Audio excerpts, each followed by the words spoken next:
Subhanahu wa taala. Terkadang karena kita membiarkan penalaran-penalaran liar kita menyebabkan tentang Allah Subhanahu wa taala. Menganggap Allah teologi Tuhan mati, Leibniz, ya. Ini perlu dipertanyakan. Padahal Allah Subhanahu wa taala itu jangankan mati, lalai pun tidak pernah. Wala tahsabannal ladzina ghafiluna amma ya'maluna adh-dhalimun. Janganlah kamu sekali-sekali mengira bahwa Allah Subhanahu wa taala itu lalai dengan apa-apa yang dilakukan oleh orang-orang zalim. Jadi jangankan menganggap Tuhan mati, ya. Tuhan lalai saja nggak boleh kita anggap. Makanya perlu kita seleksi ulang ilmu-ilmu yang kita miliki. Mempersiapkan sebuah naskah yang saya beri judul Pesan Spiritual Al-Ghazali kepada Sarjana Muslim, Telaahan Ringkas Risalah Ayyuhal Walad. Ya. Jadi mungkin tidak ada di antara kita yang tidak mengenal Al-Ghazali. Al-Ghazali itu ulama yang digelar Hujjatul Islam, yang dalam dirinya terhimpun berbagai macam banyak ilmu. Oleh karenanya bagi penyelam ilmu pengetahuan, kita masuk dalam lorong ilmu pengetahuan, hampir di semua lorong ilmu pengetahuan itu kita menemukan jejak-jejak pemikiran Al-Ghazali. Baik itu dalam fikih, baik itu dalam tasawuf, dalam kalam, dalam filsafat. Jadi semua ada jejak-jejak Al-Ghazali. Begitu hebatnya beliau. Meskipun rentang waktu kehidupan Al-Ghazali dengan kita terpaut jauh sekali, Al-Ghazali itu meninggal pada tahun 1111. Kalau hari ini 2025, maka terpaut jauh kita dengan Al-Ghazali itu lebih 900 tahun. Saat bersama kita, karena buah pemikirannya, ujarannya, ungkapannya masih selalu menghiasi kehidupan kita sampai hari ini. Bapak Ibu yang dirahmati Allah, ini lesson learn yang kita temukan bahwa apa? Bahwa karya kita itu bisa membuat kita itu lebih lama, jauh sampai 900 tahun bahkan tidak terhingga dari umurnya. Ya, dengan berkata kitab yang akan kita telah hari ini adalah kitab Ayyuhal Walad, ya. Dalam berbagai tulisan lain, kitab ini juga diberi judul Ayyuhal Walad Al-Muhab, ya. Yang artinya dipersembahkan kepada penuntut ilmu. Oleh karenanya, kitab ini kemudian dikembangkan, diterjemahkan dalam berbagai bahasa di dunia. Karena dianggap sebagai sebuah karya monumental Al-Ghazali sebelum selain Ihya Ulumuddin, ya. Ayyuhal Walad ini, sekilas tentang Ayyuhal Walad, kitab Risalah Ayyuhal Walad ini dibuat oleh Al-Ghazali atas permintaan seorang murid dan pengagumnya. Jadi murid itu, dia mengatakan, saya telah menghabiskan semua SKS yang ada di pelajarannya Al-Ghazali. Saya telah menghafal berbagai kitab, saya telah menelaah berbagai ilmu. Ya, tetapi ada kerunsingan jiwa yang saya alami, saya tidak tahu apakah semua ilmu yang saya miliki ini bermanfaat. Ya. Oleh karenanya, karena dia terbetik dengan sebuah hadis. Allahumma na'udzubika min ilmin la yanfa. Ya Allah, jauhkanlah kepada saya ilmu yang tidak bermanfaat. Artinya ada ilmu yang bermanfaat, ada ilmu yang tidak bermanfaat. Jadi kitab ini, kembali saya katakan bahwa kitab Ayyuhal Walad ini ditulis atas permintaan muridnya, bahwa muridnya itu mengalami kegalauan jiwa. Dia mengatakan bahwa banyak sekali ilmu yang telah saya dapatkan, ya, banyak sekali metode-metode ilmu yang telah saya telaah, tetapi itu tidak membuat kesimpulan dan hati saya senang. Karena ada sebuah hadis mengatakan, Allahumma na'udzubika min ilmin la yanfa. Ya Allah, berikanlah saya, jauhkanlah kami dari ilmu yang tidak bermanfaat. Oleh karenanya, saya ingin tahu ilmu mana yang akan dapat menolong saya di akhirat nanti. Ketika jasad saya terbaring di pusara, ilmu mana yang akan menolong saya. Jadi itulah, oleh karenanya dia menulis kepada Al-Ghazali, surat kepada Al-Ghazali, wahai guru, tuliskanlah satu risalah yang akan menjadi panduan hidup saya, ya, supaya saya mengenal mana ilmu yang bermanfaat dan mana ilmu yang tidak bermanfaat. Atas permintaan ini maka Al-Ghazali menulis kitab Ayyuhal Walad ini, ya. Maka pada hari yang berbahagia ini kita akan menjelaskan 3 pesan spiritual Al-Ghazali kepada para sarjana muslim. Yang pertama adalah pastikan ilmu yang kita miliki itu dapat mengarahkan hidup kita lebih bermakna. Jadi ilmu yang bermanfaat itu akan mengarahkan hidup kita lebih bermakna.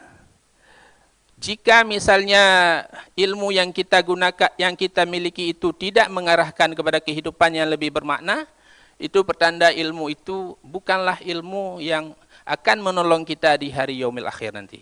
Ya. Bapak Ibu yang dirahmati Allah Subhanahu wa taala, maka dalam hal ini Al-Ghazali mengatakan petanda Allah berpaling dari seseorang hamba adalah bahwa hamba itu sibuk dengan hal-hal yang tidak berguna. Jika sesaat saja dari umur seseorang hamba dimanfaatkan untuk tujuan selain tujuan penciptaannya, maka sangat pantas bila rasa penyesalan dan kenistaan berkepanjangan akan dia alami. Barang siapa yang telah beranjak usia 40 tahun, tetapi kebaikannya belum mengalahkan kejahatannya, maka hendaklah dia siap-siap masuk neraka. Jadi oleh karenanya mungkin kita perlu mengevaluasi kita ini sudah berada di umur mana. Kalau saya sudah 50 ya, artinya jika di umur 50 ini tidak membuat hidup saya lebih baik dari sebelumnya, itu pertanda-tanda tidak baik bagi diri saya. Dan kita perlu evaluasi kita. Ya. Oleh karenanya Bapak Ibu yang dirahmati Allah Subhanahu wa taala, ya, sebenarnya pesan yang disampaikan oleh Al-Ghazali ini adalah pesan hadis. Beliau menyadurnya dari hadis, ya, bahwa ini sebenarnya cukuplah bagi pencari ilmu untuk menyeleksi kembali ilmu yang ada dalam dirinya, ya. Apakah ilmu yang kita miliki itu betul-betul mendekatkan diri kita kepada Allah Subhanahu wa taala atau justru menjauhkan diri kita kepada Allah Subhanahu wa taala. Terkadang karena kita membiarkan penalaran-penalaran liar kita menyebabkan tentang Allah Subhanahu wa taala. Menganggap Allah teologi Tuhan mati, Leibniz, ya. Ini perlu dipertanyakan. Padahal Allah Subhanahu wa taala itu jangankan mati, lalai pun tidak pernah. Wala tahsabannal ladzina ghafiluna amma ya'maluna adh-dhalimun. Janganlah kamu sekali-sekali mengira bahwa Allah Subhanahu wa taala itu lalai dengan apa-apa yang dilakukan oleh orang-orang zalim. Jadi jangankan menganggap Tuhan mati, ya. Tuhan lalai saja enggak boleh kita anggap. Makanya perlu kita seleksi ulang ilmu-ilmu yang kita miliki, ya. Bapak Ibu yang dirahmati Allah Subhanahu wa taala. Kemudian ciri yang kedua dari ilmu pengetahuan yang baik itu adalah sebuah perlu keseimbangan antara ilmu dan amal. Ya. Kadang-kadang banyak orang yang berpikir bahwa dengan ilmu saja bisa merubah dunia. Padahal ilmu saja tanpa amal itu tidak akan memberi apa-apa dan tidak memberi pertolongan apa-apa ketika kita berada di yaumil akhir nanti. Dikisahkan ketika Junaid al-Baghdadi meninggal, itu pernah dimimpikan oleh seorang ulama. Jadi ulama itu seakan-akan di dalam mimpi itu bertanya kepada Al-Junaid al-Baghdadi, "Wahai Abu Qasim, sedang apa kau di sana? Sedang apa kamu di sana?" Maka dalam mimpi itu Junaid al-Baghdadi menjawab, "Semua isyarat-isyarat telah musnah. Semua ungkapan-ungkapan telah tiada. Yang tinggal hanyalah beberapa rakaat saja dari salat malam yang kita lakukan." Bapak Ibu yang dirahmati Allah, aksi lebih baik dari 1 ton teori, ya.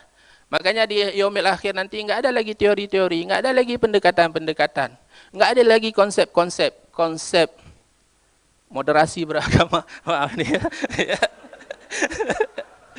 Konsep perennialisme, konsep postmodernisme dan seterusnya, nggak ada lagi itu, ya. Perennial lagi, nggak ada lagi itu, ya. Jadi yang tinggal hanyalah beberapa rakaat saja dari salat malam kita. Bapak Ibu sekalian yang dirahmati Allah Subhanahu wa taala, oleh karenanya kita mungkin boleh banggalah dengan teori-teori yang telah kita pahami selama ini, tetapi semuanya itu akan berbatas usianya, ya. tidak bisa mengantarkan kita kepada kehidupan yang lebih baik. Oleh karenanya Bapak Ibu yang dirahmati Allah Subhanahu wa taala, ilmu perlu amalan. Oleh karenanya dikatakan oleh penyair Arab bahwa walaupun kamu menakar ribuan liter arak, itu tidak akan memabukkanmu jika kamu tidak meminumnya. Ya. Jadi walaupun kita memiliki senjata tetapi tidak kita gunakan, itu tidak akan bisa menyelamatkan kita. Sama seperti ungkapan orang Aceh ya, rencong kiri kanan, dompet bisa hilang. Jadi walaupun kita banyak sekali ilmu, tetapi kita tidak amalkan, maka itu tidak akan memberikan manfaat apapun bagi kita. Bapak Ibu yang dirahmati Allah Subhanahu wa taala,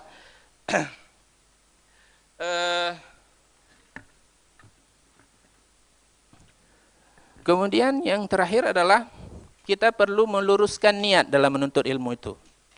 Ya. Jadi salah satu indikasi bahwa ilmu kita itu akan mendapatkan ridha Allah Subhanahu wa taala sangat tergantung niat apa kita menuntut ilmu itu. Oleh karenanya Al-Ghazali dalam hal ini mengatakan bahwa berapa banyak malam yang telah kau hidupkan ya untuk menghafal, untuk mengkaji kitab-kitab, dan karenanya kamu begadang, jika motivasinya hanya untuk kehormatan duniawi, meraih materi, menduduki jabatan, menyombongkan diri di khalayak ramai, itu maka kamu itu petanda celaka. Celakalah dan celakalah. Tetapi jika ilmu yang kamu tuntut itu adalah untuk menghidupkan agamamu, untuk mengenal Allah dan untuk menundukkan nafsumu, itu bertanda niat kamu benar. Ya. Karena musuh kita yang sebenarnya adalah setan dan nafsu. Makanya dalam hidup ini jangan cari musuh. Karena musuh kita yang dua itu saja sangat sulit kita tundukkan. Ya. Jadi jangan cari musuh dalam hidup ini. Karena musuh yang dua itu, musuh nafsu dan musuh setan itu sangat sulit ditundukkan. Ya. Oleh karenanya Bapak Ibu sekalian, ini makanya dan di sini Al-Ghazali melanjutkan bahwa sia-sialah berjaga malam untuk tujuan selain mengharap ridhamu. Sia-sialah kamu menangis selain untuk meratapi kehilanganmu. Kita harus meratapi kehilangan Allah dalam diri kita. Jadi harus mempersembahkan seluruh hidup kita itu untuk jalan Allah Subhanahu wa taala. Karena kehidupan yang kita jalani ini akan berakhir, ya. Dijelaskan dalam satu hadis, Aish ma syi'ta fa innaka maitun. Hiduplah kamu sesuka hatimu, tetapi kamu pada suatu saat akan meninggal. Wahbib ma syi'ta fa innaka mufariquh. Ya, cintailah apapun yang kamu miliki, tetapi suatu saat kamu akan berpisah dengannya. Dan terakhir, wa'mal ma syi'ta fa innaka mujziyun bih. Ya, lakukanlah apa saja yang kamu inginkan, tetapi yakinlah bahwa suatu saat akan mendapatkan balasan Allah Subhanahu wa taala. Bapak Ibu yang dirahmati Allah, saya fikir orasi ini tidak terlalu ilmiah, tetapi saya pikir orasi ini adalah sebuah orasi renungan bagi kita bersama, baik kepada anak-anak saya yang hari ini di Yudisium ataupun guru-guru kita yang hadir di sini. Ini menjadi ibrah pelajaran bagi kita bersama bahwa terkadang ilmiah itu tidak selamanya akan memberi bekal yang cukup bagi kehidupan kita, karena hidup kita bukan hanya di sini, kita akan hidup kembali nanti di yaumil akhir. Ini untuk kesimpulannya biar saya bacakan saja ya. Jadi kesimpulannya demikianlah dinukilkan beberapa nuktah pesan spiritual Al-Ghazali kepada sarjana muslim.